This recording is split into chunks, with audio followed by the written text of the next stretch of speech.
That's right, guys. We are back finally with more Nancy Drew Secret of the Old Clock, or at least finally for me, because at the time of me filming this, it has been a hot minute since I last filmed this particular game because I was working on other games. But I wanted to at least, at the time, I wanted to at least start this game for it to be my next game. Anyways, about my filming.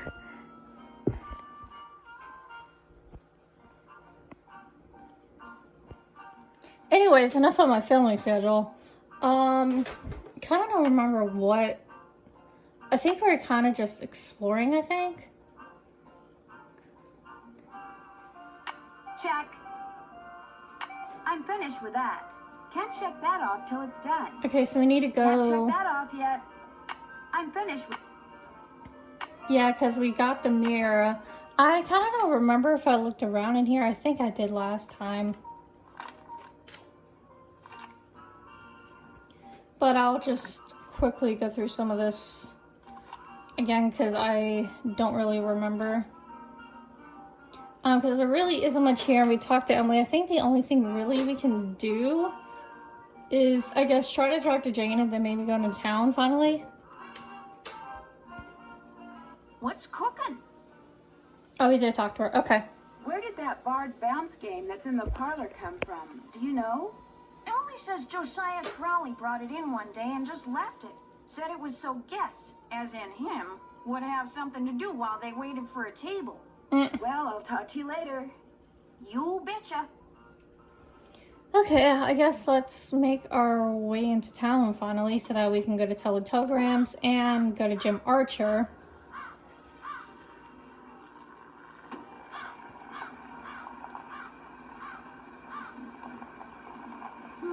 That car I saw before is gone. I kind of wonder whose car that was, though.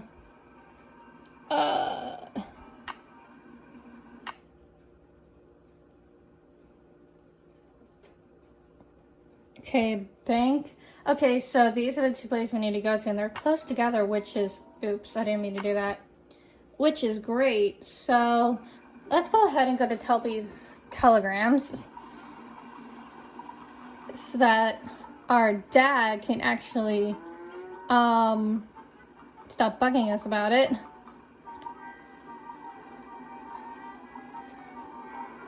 Something I can do for you? Well, my name's Nancy Drew, and my father said Say no more. You're here to pick up some papers. They're in that envelope. Thank you. You're welcome. Say, is that your roadster out there? Yes, it is. Did I park somewhere I shouldn't have? No, it's just that my regular driver never showed up today, so I've got no way to deliver all these telegrams. How would you like to earn some extra cash? Count me You in. mean you want me to deliver them for you? You've got a car, you're trustworthy, or at least your father thinks you are, so what do you say? I'll pay you 25 cents each time you complete a delivery. And you might even get some tips. Okay, sure. Great, you're hired. Here, deliver this to Seymour out at Blenheim Nursery. Come back when you're done and I'll pay you and give you another telegram to deliver. Great. See you in a little while. Okay, I'm probably going to do this throughout the entire game, just so you guys know. Either that or probably off screen too. But I'm definitely going to be doing that off and on. Do we have to go to the... Yes, this is the right place. Hello, I'm looking for Jim Archer. Right through that door. Hello, are you Nancy Drew? Yes, are you Mr. Archer? Yes, ma'am. Jim Archer. I'm founder, president, manager, and just about everything else you can name when it comes to this fine enterprise. Did Emily tell you why I'm here? She just said you were coming and that she'd appreciate it if I would talk to you. Terrible thing, losing her mother like that, then being saddled with that restaurant, especially now. My dad says banks aren't doing too well these days. Ever since the stock market crashed, one business after another has closed, including banks. President Hoover keeps saying that a recovery is just around the corner, but you have to wonder. Oh yeah, things during that time were certainly rough. Some people say we're headed for a depression. Well, that kind of pessimism is not only misguided, it's pointless. Thinking ahead and taking action, that's what we businessmen should be doing right now. And I'm happy to report that we're doing just fine, thank you. Excuse me. Main Street Bank, Jim Archer speaking. No, I don't. I'm sorry, but Yes, I know, but... Alright, then just bring it by. Okay, Mr. Archer, are you going to be honest about what's really going on? Sorry for the interruption. How can I help you? He definitely looked unhappy. Do you happen to know whether the jewelry Emily inherited from her mother was insured? Well, I know for a fact that it was not. Why? Because Dang. someone snuck into the inn today and stole it. Oh, no. I heard there'd been a fire in the kitchen, but when it rains, it pours, doesn't it? I told Gloria not to let that policy lapse. Why did she let it lapse? She felt that since Josiah Crowley would be leaving her a large sum of money when he died, or so she thought, paying to insure her jewelry just wasn't necessary. Oh my god. That is pretty dumb of her to do.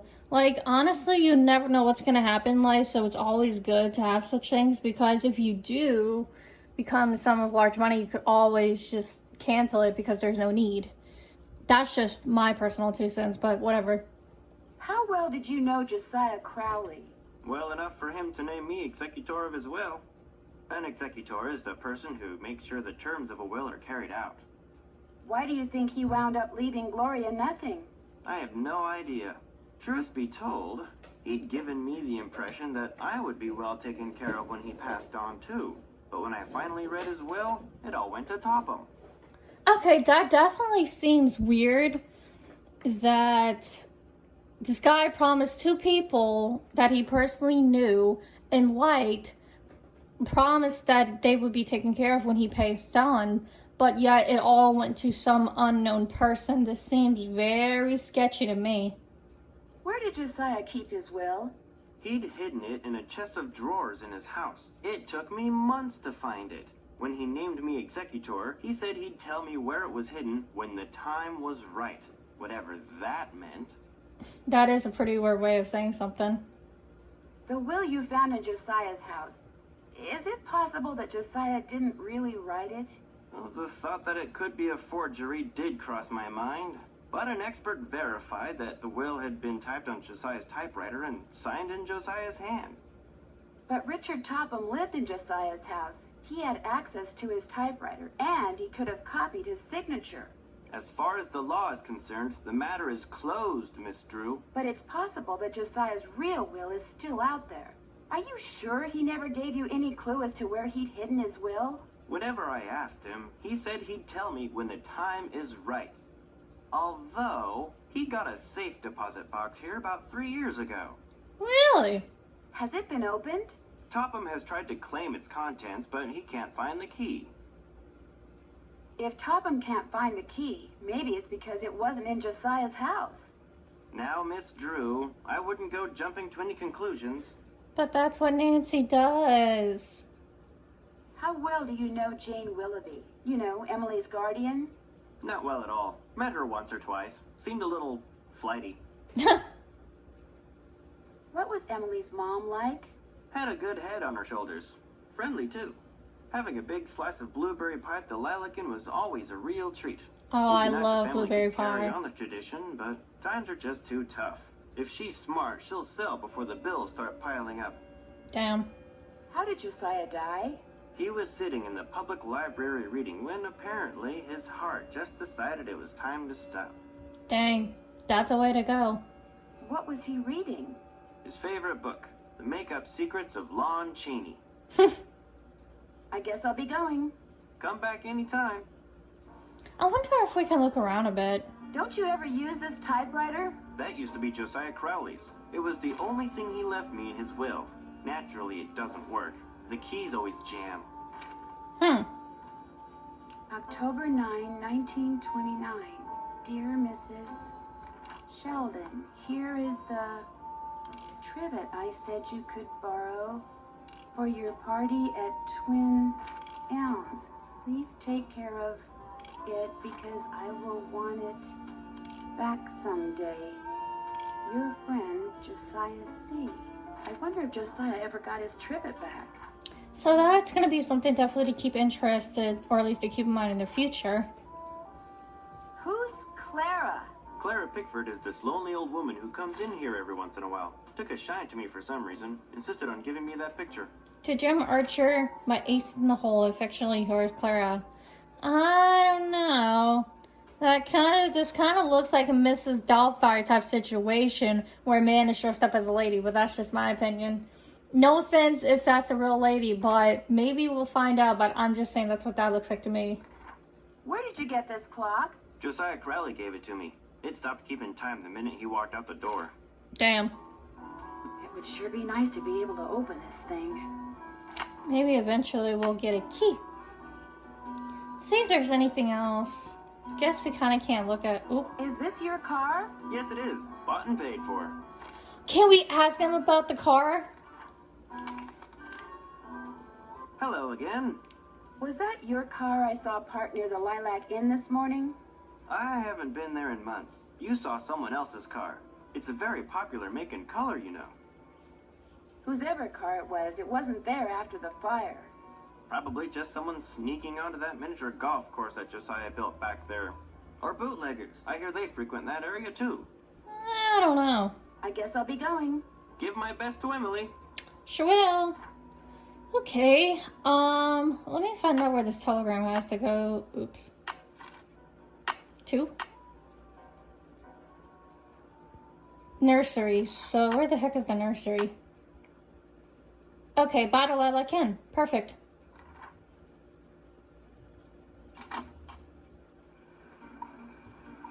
Let's go make our first telegram visit real quick.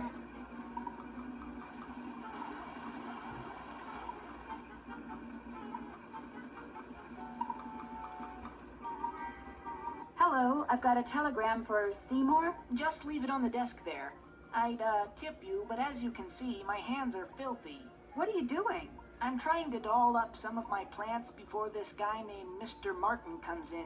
He's a big cheese at some oil company. Big cheese. And I'm hoping he... Ow! Did that plant just bite you? It did kind of feel that way. I think I'll be going now. Bye. Yeah, Nancy, that will be your cue to get out. Okay, let's at least go to Tubby's and collect our first 25 cents, shall we? I don't want to get into potholes.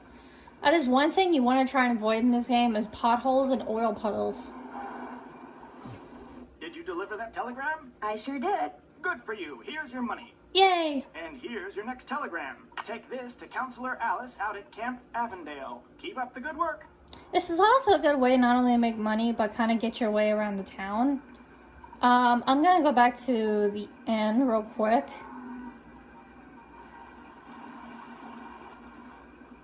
Or at least in general as of right now, because I want to call... We're going to call Dad. And also, it's interesting that I can't use my mouse to actually go into a place in town. I actually have to use my spacebar on my keyboard, which is odd. Okay, let's give Dad a call. Drop a nickel into the spam account. Now, how may I be of service? I'd like to talk to Carson Drew. His number is KL57187. Hang on a minute. Dad, we took care of the business. Carson Drew, Hi, Dad. did you pick those papers up yet? Yep. Great, you can give them to me tonight when you get home from Emily's. So, what else have you been doing? I'm earning money by delivering telegrams for Tubby's Telegrams. Good for you, that's a great way to meet people and to accumulate a little cash, which might come in handy. You're putting extra wear and tear on your car, you know. Yes, Dad. What else have you been up to? I'm pretty sure I saw the car belonging to Emily's banker parked at the side of the road by the Lilac Inn this morning, just before the explosion. Are you suggesting Emily's banker was somehow responsible for the explosion? It's odd that his car would be there, don't you think? It's okay to have your suspicions, Nancy. But in a town as small as Titusville, it's very easy to alienate people. Until you know the facts, you'd be well advised to keep your suspicions to yourself. Point noted. I met Emily's guardian, Jane. What does a guardian do, anyway? A guardian is pretty much a surrogate parent. Jane is legally responsible for Emily's physical and financial well-being. Jane doesn't strike me as being the parental type. In fact, I get the impression she's in way over her head. Fortunately for her, it's not forever. Most guardianships end when the ward turns 18. And then both Jane and Emily will be free to do whatever they please. If Emily sells the inn, will Jane get part of the profits? If she's Emily's guardian at the time of the sale, yes. Are you suggesting that Jane's primary motivation is greed? Yes. Grief, where did you get such a suspicious mind?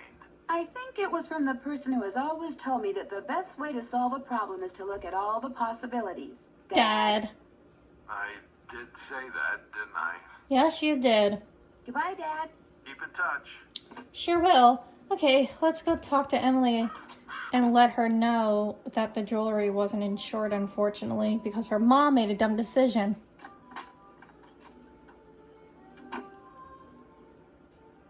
Hi, Nancy.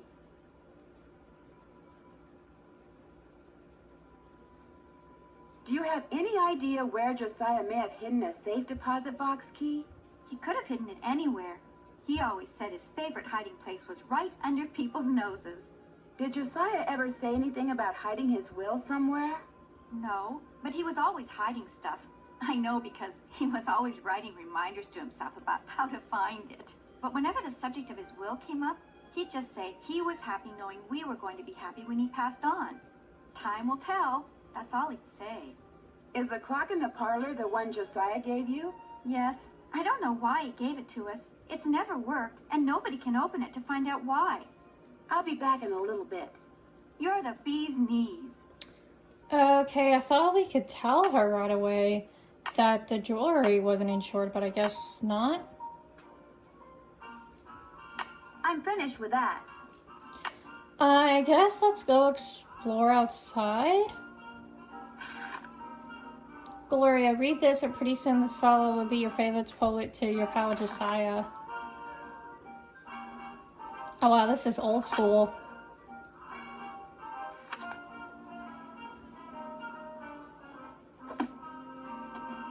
Interesting. Anyways, I guess we'll go explore outside. Because I thought we'd be able to tell her about the jewelry, but I guess not.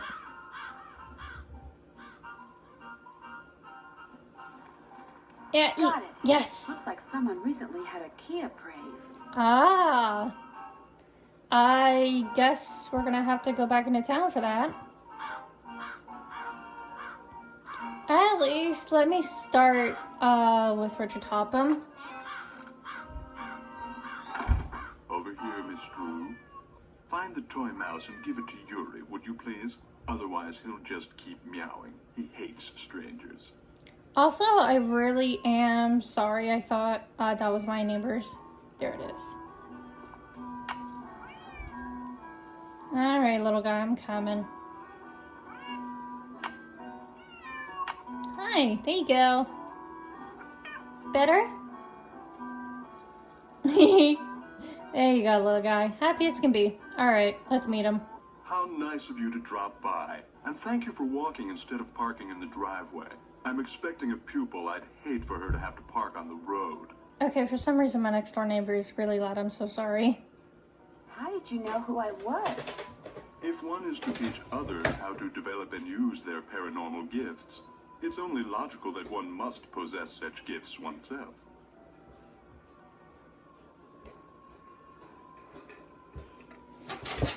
Okay.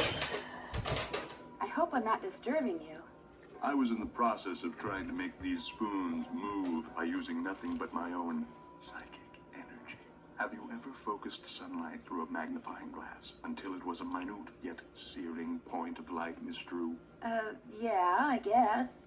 You see, that's what I do with my cerebral emanations, my thoughts. I focus them until they're a beam of pure energy which ultimately disrupts and transforms the molecular force field surrounding the target object. Do you see what I see in the background there? Behind him, William Shakespeare, Midsummer Night's Dream. It's one of Shakespeare's most famous ones. Is that what you teach people in your school? How to beam their thoughts? I take them through exercises designed to help them increase their output of phantasmic energy. If you want to sign up for an introductory session, I believe I have an opening today. No, thank you. What I'd really like to do is talk about Josiah Crowley. Oh, I'm afraid I'm busy, young lady. Far too busy to engage in idle conversation. Excuse me? You're not trying to hide something, are you, Mr. Topham?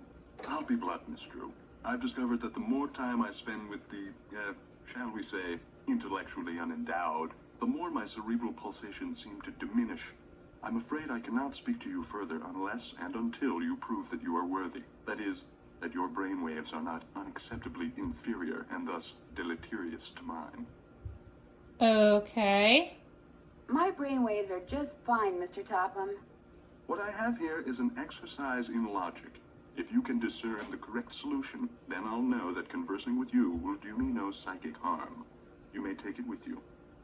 Okay. Good luck and good day. Are you kidding? Am I to assume that you have the correct solution to that logic problem? Any chance you'd reconsider? Sorry. Unless and until you solve the problem correctly, we cannot speak. What a weirdo. Okay. I guess I have to type on my keyboard. Oops. Are you kidding me? See, this is what happens when you try to type in the dark. That looks right. This has to be doll up. Am I smart or what? Double cross maybe?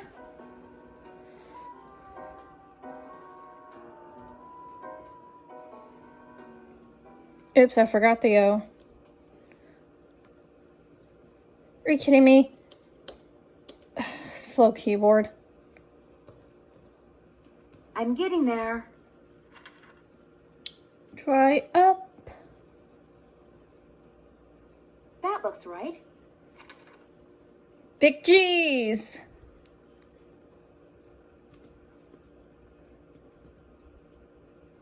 Am I smart or what? Easy peasy, lemon squeezy. Now we'll be able to talk to Mr. Topham, which is what I'm going to do to start next video. Look around outside, do much more exploring. I kind of just wanted to try and introduce most of what we have going on here. But that being said, make sure you guys stay tuned as we're just getting started. And we have so much to unravel in this Nancy Drew mystery that is inspired within the first couple of books within the Nancy Drew series itself. So make sure you stay tuned.